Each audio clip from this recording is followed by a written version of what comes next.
The fluidity of language evident in Marxiology makes it improbable that one would pin them down to any particular belief that can be challenged. It is the greenspeak of ideology, and from whence greenspeak itself reared its ugly head. You may wonder, dear listener, why I refer to people as Marxi plus types, and with good reason. You see, these types always reserve for themselves outs, so to speak, of diminishing returns. This provides plausible deniability, yet in actuality it is simply a reversal of the slippery slope. Their end goal never changes. You can find this in their repetitive accusations of supposed hatred in those who oppose them.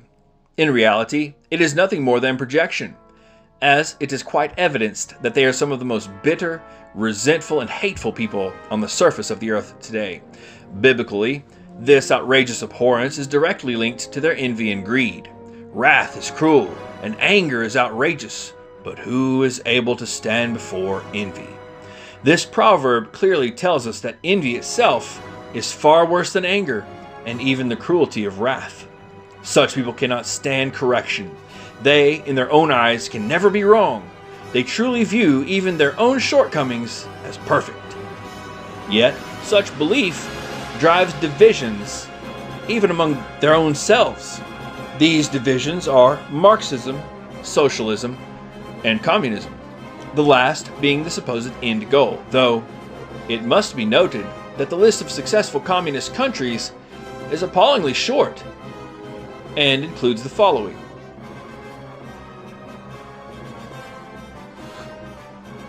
and that is all.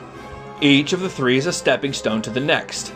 Yet they fail to realize that in an ideology that affects the daily lives of people, this is shaky ground. The instability is implied in the system, in its lack of finality. It is truly a house whose foundations are set on sand. So why would they do this? Easy as watching the college female who demanded the college feed the occupiers, and when challenged, demanded for just the students' food. And then when challenged, appealed to common decency. And then when the challenge was made, you chose to be here, she just wanted to make sure nobody would use violence to prevent them from bringing in their own food. Step it back until they can get whatever they can get, so long as they get something. If you will just acquiesce to something, they feel some sense of victory and proceed to get further concessions. So long as they can begin the downward trajectory, they know they'll get it all in the end. This is why you cannot give even an inch. And this is why I call them Marxi plus types. I have no intention of ever giving them their way. The same applies to sin, drugs, alcohol, sexual immorality. See, the Marxi plus ideology spawns straight out of the pits of hell. Another perfect example is the creeping barrage used against large Protestant denominations. The Methodist Union just accepted sodomites as pastors 4 days before I typed this. It was slow, gradual, and interestingly, it was an invasion. See, many transitioned from the Episcopal churches to help the degradation of the Methodists, and the same pattern will follow. The majority of Methodist churches who remain will die, just as did my grandparents' Episcopal church. This is the end goal. They truly are the epitome of give them an inch, and they'll take a mile.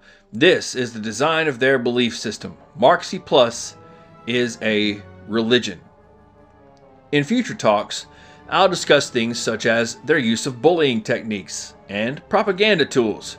Your work must begin in self-preparation. You have to be more well-informed than they are misinformed.